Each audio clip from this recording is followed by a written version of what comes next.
making a butternut squash and chourico soup. Chourico is a Portuguese sausage mainly found in southern Massachusetts, Rhode Island, and parts of Connecticut. We're going to be using butternut squash from our garden that we had over the summer. I picked these butternut squash maybe mid to late August, and as you can see, they're still great.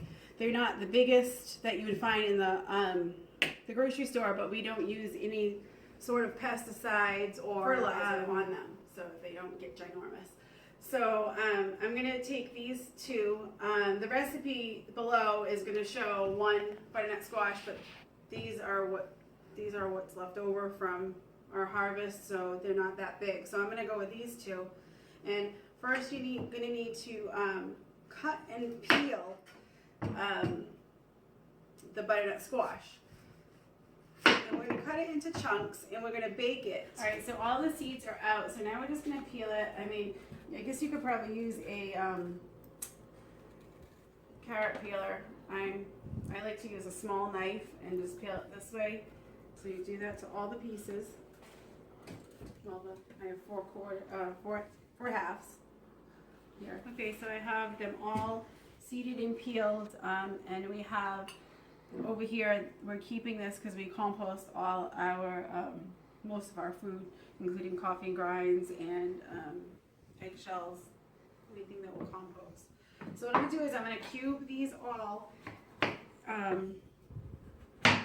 into pieces about this big. Alright, and we're going to throw them into a 9x13 baking dish. Does that look like good, healthy butternut squash?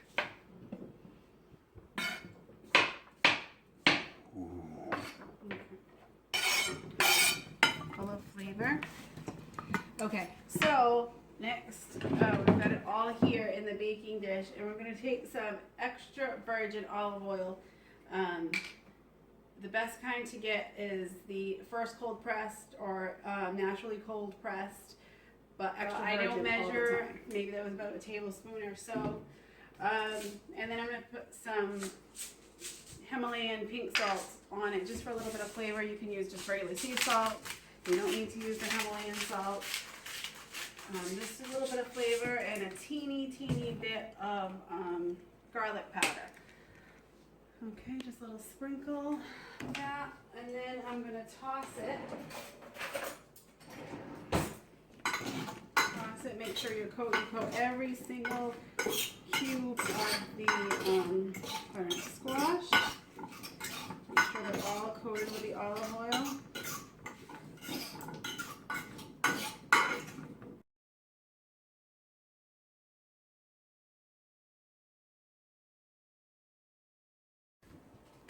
Okay, so now the butternut squash has cooled, and I've put it into the food processor here. Blah, blah, blah.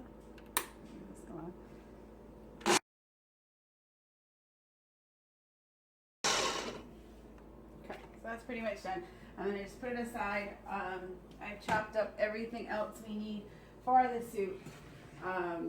So 1 onion, a half of a red bell pepper. These are not grown by us, but they're good stuff. I didn't chop the chourico because I just wanted to show you what it looks like. I got this from a local Portuguese market, and so it calls for a ½ pound of chourico, and this is a ½ pound of chourico. So what I'm going to do is I cut off the little ends. That's where it's the natural casing, so it's where they kind of basically close it off, just like a sausage. So I'm going to cut those, throw it away, and I'm going to dice it into pieces. So I cut it in half once, and this is cured. Like, you can just eat this the way it is. It's like delicious. So cut it 3 times down the middle, and then cut it into little pieces like that.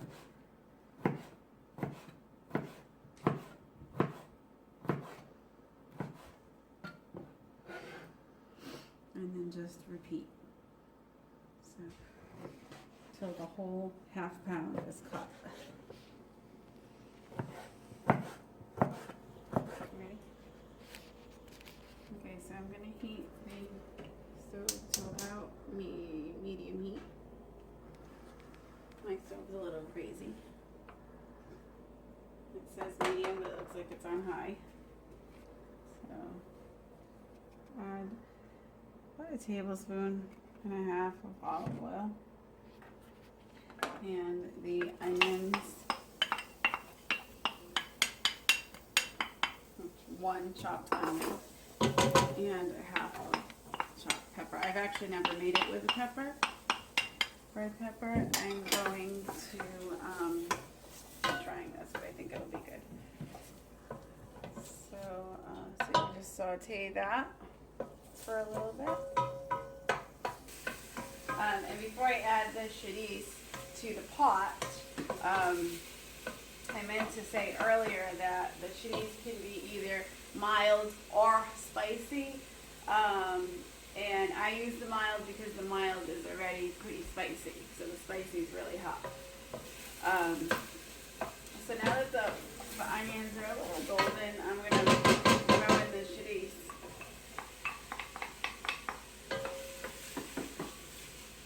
And I am making this recipe gluten-free. So pretty much everything is gluten-free that you're adding to this, except for the beef broth, chicken broth. If you buy just regular chicken broth, it does have gluten in it, so that would be something, if you were cautious about gluten, you'd want to make sure you got a gluten-free, this is gluten-free bouillon that I'm going to add to the water, or just gluten-free beef, chicken broth.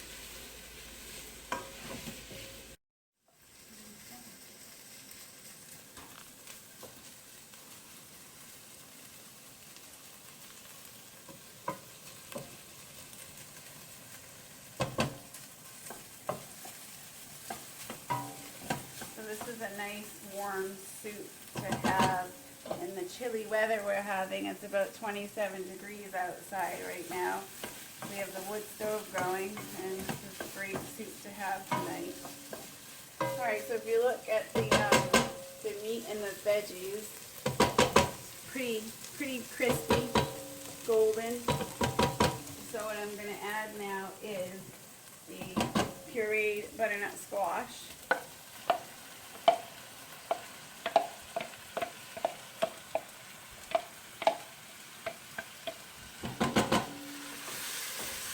Lower it a little bit.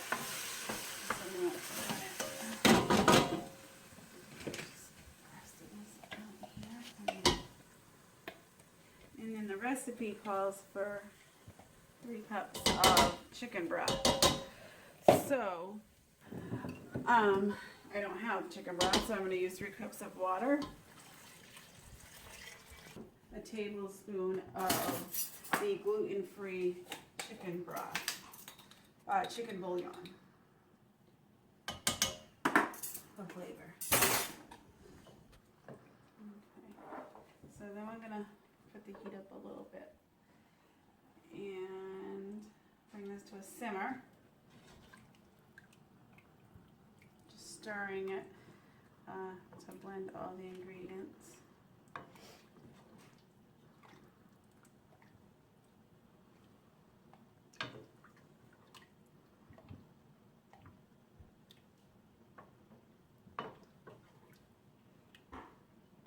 So it's a pretty simple recipe. It does take quite a few steps, but it doesn't take a lot of ingredients. And it's got a sweet and salty, spicy flavor to it.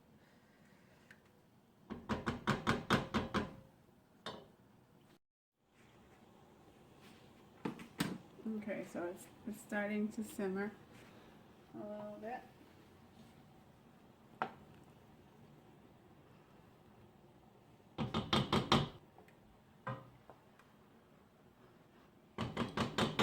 That's happening, I'm going to add a little bit of salt and pepper, not much, because it's already got plenty of flavor.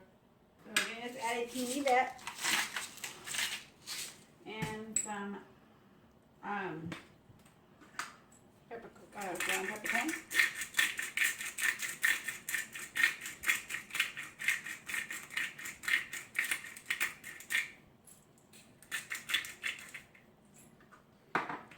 Alright, that's that.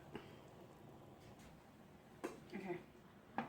So it's simmering, we added the salt and pepper, and we're just gonna cover it, reduce it to low, and let it simmer on low for about 20 minutes, and then it's done. Okay, see you in 20. Alright, so it's been about 20 minutes, so it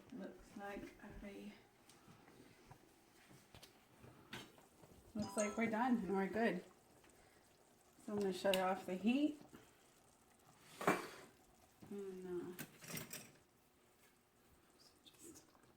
just stir it. This is good leftovers the next day. Stir it and serve it up. It's a hearty soup, so it's good to serve with a salad. It'd be great. Or maybe a half sandwich. Butternut squash and chorizo soup.